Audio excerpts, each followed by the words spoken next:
The morning sea mist still clung to the dry stone walls when Aoife and Niat Haldwyn crossed the headland toward her apiary. Dongleen Farm had belonged to her grandmother, and the fields that sloped to the Atlantic were threaded with gold only twice a year, once when the gorse blazed in April and again when the heather kindled in August. The rest of the time, the land looked austere, a patchwork of greys and greens. For Aoife, the colour that mattered was the warm amber hum rising from her hives, the song of the native Irish black bee. She had 6 colonies, each christened after a heroine of myth. Hive Brigid, the strongest, stood apart beneath a hawthorn that swayed like a priestess in the wind. Aoife heard its hush before she saw it, a silence so wrong it felt like a knife sliding between her ribs. She knelt, pressed 2 fingers to the landing board, and waited. Not one forager returned. When she lifted the roof, the brood frames looked ragged, queenless, and scored across the cedar wood where the hive tool usually left only faint scrapes. Someone had carved a perfect Celtic knot, 3 interlaced spirals, endless, dizzying. Aoife's first instinct was to glance back toward the lane. No footprints, no tire tracks, only the mist. She strained to catch a single drone's lazy buzz and heard nothing but distant surf pounding the cliffs. Her queen, marked with a white dot only last week, was gone. Without her, the colony would panic, draw emergency cells and might not survive. And without that queen, Aoife's breeding project, the revival of Apis mellifera mellifera on the west coast, could collapse. Anger, clean and bitter, flashed through her. She slipped her phone from her pocket, ready to call the Gardaí, but stopped. What would she tell them? Somebody nicked my bee and drew a fancy swirl? They'd laugh, shrug, write it in a margin. Besides, the knot bothered her more than the theft. It was deliberate, intimate, as if whoever had slipped through the gate the night before wanted her to recognize a signature. Aoife closed the hive, fired up her battered van, and rattled into Kilcrannock village. She parked near the pier, where lobster pots were stacked like crooked towers and gulls stalked the bait barrels. Inside O'Keefe's shop, shelves held everything from seed potatoes to funeral cards. Behind the counter, Maggie O'Keefe polished the glass. She noticed Aoife's dirt-crusted nails, the veil still hanging round her neck like a collar, and raised one eyebrow. "Looks as if the bees kicked you out," she said. "They've been kidnapped," Aoife replied, too sharp. "Or at least the Queen has." Maggie's eyebrow climbed higher. People pinch hives all the time over East, but here? Who'd bother? Aoife hesitated and traced the knot on an imaginary surface. On the brood box they left this. "Any idea what clan or symbol it is?" Maggie peered. Triskelion, some call it. Older than half the families round here. I've seen it on the broidered torque in the museum up in Derry and carved on the stones at Cluniacy Abbey ruins. But meaning? Depends which tour guide you ask. Creation, eternity. Take your pick. Lunacy, Aoife repeated. The abbey lay 3 miles inland beside a peat bog, a place she'd explored as a child when the starlings made black rivers in the dusk. Maggie leaned forward. "You might talk to Shean Rua. He's the caretaker out there, lives in a caravan, spends his nights counting ghosts. If it's mischief or vandalism, he'll have heard." Aoife bought a loaf and honey sweets out of habit. She never left without something, and drove toward the abbey. On the way, she called her elder brother Killian, a fisheries officer in Galway. "Can you come down tonight?" she asked. "Work," he said. "And Ma's chemotherapy's tomorrow, remember?" "What's wrong?" she explained. Killian fell silent. At last he said, "Don't go poking at lunatics alone, Ayo. File a report and let it lie. I'll be careful." "You never are." But he promised to ring later. The abbey's ruined nave rose from the bog like a boat's ribs. Blooms of purple loosestrife hid the boundary wall. Aoife climbed a stile and saw a scarecrow figure stooped beside a gravestone, paintbrush in hand. Shean Ruath Shean, red though his beard was now mostly white, straightened, eyes sharp as cormorants. Mind the nettles, he called. They sting worse than confession. Aoife introduced herself. Shian, hearing her surname, nodded as if remembering her grandmother's honey cakes at parish fêtes. I'm looking for whoever uses this mark. She showed him a photo of the carved knot. He whistled. Tells the tale, that. Came up overnight last week on the high cross yonder. Fresh chisel work. And on the sally trees down by the holy well. Someone's tagging the whole parish. Any idea who? Could be travellers looking for luck. Could be students with chisels instead of spray paint. He looked at her sideways. But something else stirs. The land remembers. The bog I walk on was once oak forest, then sea, then forest again. Things surface in layers. Maybe your thief isn't after honey, but memory. Aoife smiled politely, masking impatience. If memory walks off with my queen bee, I still need her back. Sian dipped his brush into milky lime wash. Talk to the new professor up at the field station. English lad, big notions. Been poking around the megaliths, muttering about pollen cores and ritual agriculture. He rents the Flynn cottage. Aoife thanked him, left a jar of heather honey, and drove toward the headland, where the old Coast Guard station had become a research outpost for visiting academics. Her tyres bumped over potholes as clouds split, letting shafted light turn the ocean pewter. 2 Land Rovers sat outside the station. A banner on the wall read University of Leeds Coastal Studies. A tall man with wind-whipped hair lugged crates from one vehicle. Bee boxes? No sediment samples. Aoife approached. He wore a faded jumper, elbow patches darkened with rain, and spectacles perched precariously. Professor? He startled, then grinned. Only Dr. Finch. Professor makes me sound older than the rocks I study. Aoife introduced herself and her problem in 3 brisk sentences. When she showed the phone photo, Finch's grin faded. I've seen similar, he said, on Promontory Force across Mayo. Pre-Christian fertility symbol, some argue. But yesterday I found it freshly scratched onto a fallen Ogham stone near the cliffs. Whoever is doing this is mapping something. Maybe following ley lines. Aoife folded arms. Why steal my queen? Finch hesitated. You know about Melessi, the bee priestesses of ancient Greece? There's speculation Celtic druids held bees sacred too. A living queen to them might be an anchor for ritual. Ritual? This is County Loughroan in 2023, not an Iron Age movie set. Nevertheless, Finch said softly, symbols evoke power for those who believe. And belief can be dangerous, a gull shrieked overhead. Aoife shoved hands into jacket pockets to hide a tremor. If you hear anything, ring me. She scribbled her number on a scrap of paper torn from the bread wrapper.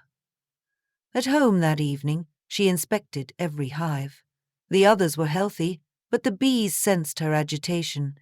They pinged against her veil in restless bursts. She checked Brigid again. No emergency queen cups yet. She had at best 2 days before the colony spiraled into despair. Night fell, thick and moonless. Aoife set up a camping chair by the gate with a flask of coffee and her grandmother's walking stick, ashwood, heavy. Wind combed the grass. Around midnight a bob of light flickered on the coastal path below, like a lantern winking. Aoife left the chair, keeping low, and followed. The light swayed through firs and vanished into a sea cave revealed only at springtide. Aoife climbed down slick stones. Inside, the cave bellied out. Someone had placed candles in glass jars around a central slab of limestone. Upon the slab sat a wooden observation hive. Thin glass panels, frames visible, and inside buzzed her bees, clustered around their caged queen. Relief flooded her, followed by a pulse of fury. Footsteps echoed. Aoife pressed herself behind a pillar of rock. 2 figures entered, one tall, cloaked in oilskin. The other shorter, carrying a satchel. The tall one spoke first, voice male, cultured but strained. We must finish before dawn. The synergy needs darkness. The shorter person, a woman, Aoife guessed, set jars of heather and fuchsia blossoms on the slab. "The bee is restless," she said. "Perhaps we should have taken brood frames too." "We do not harm the colony," the man snapped. "The rite requires only her presence and the mark." He produced a bronze cylinder etched with the same triple spiral. He lifted the hive lid carefully, slid the cylinder between frames, and murmured words Aoife couldn't decipher. As he spoke, the bees inside hummed louder, a deep organ note that made Aoife's skin prickle. The bronze cylinder glowed faintly, as though phosphorescent algae coated it, and the Celtic knot on its surface seemed to writhe. "Enough," Aoife thought. She stepped forward, gripping the ash stick. "Put my queen down, now!" Both intruders swung around. The man's eyes behind round glasses looked astonished. Candlelight danced on his face. "Candlefinch." Aoife's heart hammered. "You," she hissed. Finch raised palms. "Aoife, listen!" The woman drew back her hood, not Maggie or any villager, but a stranger, skin olive, hair braided tight. "Thomas, who is she?" "The beekeeper I mentioned," Finch said. Aoife kept the stick raised. "You lied about ley lines." "Not lied, withheld." Finch swallowed. "I'm part of a society researching archaeomycology, studying ancient fungal spores. Certain spores require pollinators for germination. The cylinder is spore substrate. The rite you witness isn't magic. It's controlled exposure to trigger germination so we can sample genetic material. We needed a queen to focus the workers." The explanation tumbled out with academic earnestness. But Aoife felt the honeyed threads of half-truth. "You stole protected livestock. That's still theft." Finch stepped aside, gesturing to the hive. "Take her. Our readings already began. Removing the queen now may ruin the trial, but we'll adapt." The woman protested in another language. Finch replied that the local owner objected, and their permit hadn't covered this method. At that, she snapped the cylinder shut, muttered, and stuffed it into the satchel. Aoife lifted the observation hive, cradling it against her chest. "If my colony dies, I'll press charges." Finch bowed his head. "I will compensate any loss and help draft your lineage papers to prove genetic purity. Please believe I meant no harm." She backed out of the cave, not lowering the stick until she climbed the path. Only when the first wash of dawn spread rose across the sky did she exhale. She secured the queen in a transport cage, reintroduced her to Hive Brigid with a plug of fondant, and collapsed on the grass until bees fanned her cheeks in gentle greeting. Yet questions gnawed. Why carve the knot publicly if the operation was secret? And the glow-no-fungal spore did that. She doubted even Finch understood the forces he toyed with. Killian arrived mid-morning, tire tracks spraying gravel. He hustled through the gate, saw her weary grin, and visibly relaxed. "All right?" he asked.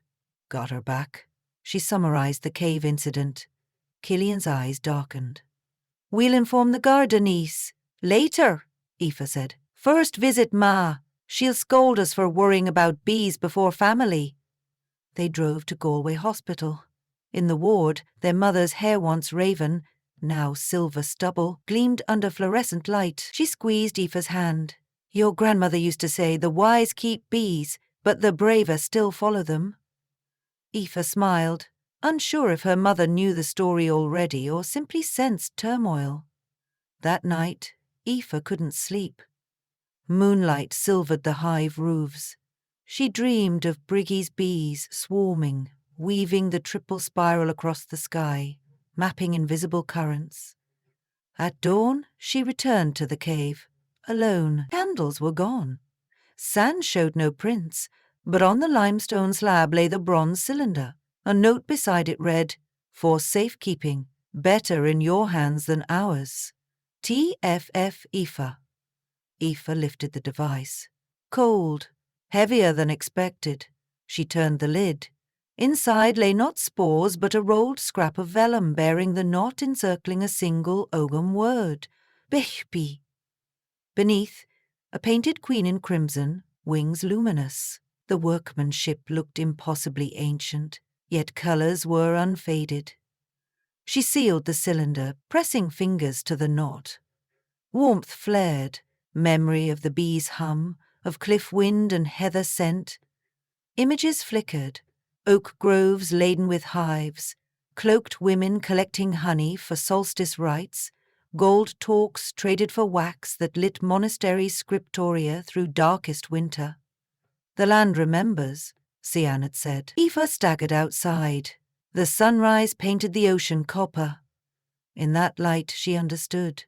Her role wasn't only to breed hardy bees, but to stitch old knowledge into new stewardship. The cylinder felt neither relic nor weapon, but covenant. Over the next weeks she repaired hive brigade, grafted new frames, and watched the Queen resume her stately march across Coombe. Finch phoned once, apologetic, requesting the cylinder's return. Aoife declined. The Society could access her yard to collect data on fungal spores under strict supervision, she said. But the artifact stayed. Killian worried someone would break in again. Aoife replied, "They won't. The bees guard it better than locks." Indeed, sometimes at twilight, drones formed a moving knot pattern, wings catching sun like shards of bronze. Maggie O'Keefe featured the saga minus supernatural hints in the parish newsletter, Local Girl Foils Bee Band. Tourists arrived asking for honey bearing the magic mark. Aoife obliged, stamping each jar with a stylized triple spiral. Sales tripled, funding new breeding nooks. One evening in September, Seon Rue invited her to the abbey. He led her to the high cross where fresh lime wash had filled the vandals' gouges. Yet on the shelter side of the shaft, faint but deliberate and not identical to hers, shimmered beneath moonlight. This time formed by living bees clinging in precise formation. Doan removed his cap in reverence. "They chose the stone themselves," he whispered. "What you carry stirs something older than scripture." Aoife approached. The bees parted, revealing a hollow in the sandstone. She placed the bronze cylinder inside. The bees sealed the cavity with propolis, golden and fragrant. She felt no ownership diminished, rather, a debt repaid.